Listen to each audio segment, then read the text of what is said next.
nupi ama oina mama ama oina aina torok se ai responsibility si haiba imai pa digi still now di academy digi church dagi ai community church dagi hairo ayamba aina loina mok se burden se aina loina laukne aduga ai hek hong badagi aina ai earning gi ngakta da aina imung se thagakne angang sing yolakne angang sing chawrakne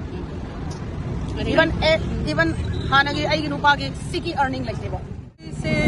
as a celebrities oye angasai hai badona pagi maitai gi program am lai gi do khale pu khande pu hai bugu mudo adu si lai baduna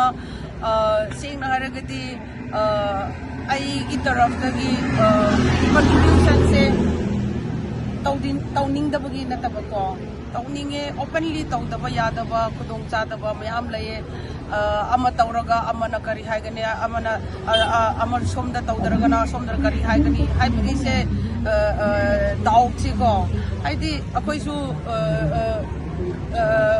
easily phangmana tabne na loina mak se hard work tawra ai gi whole life se singaragadi contribution se ai 20 years se ai sanara amne nupi ama oina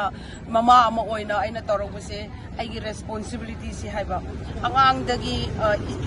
imai pa dagi still now di academy dagi church dagi ai gi community church dagi hairo ayamba aina loina mok se burden se aina loina laukne aduga ai gi hek hong badagi aina ai earning gi ngakta da aina imung se thaglakne angang sing yolakne angang sing chawrakne even hanagi ai gi nupa gi siki earning like debo adugumba ai gi burden si yam chawe thagdok se thokpa matunga kari kari loirama matung so ai gi burden se adum responsibility se ai adum puraga chale isa sing se moigi apamba kari moigi kari haisena provide aina tawga potba aina loina mak kari siki kana su tawdi sisi ai proud feel oye isona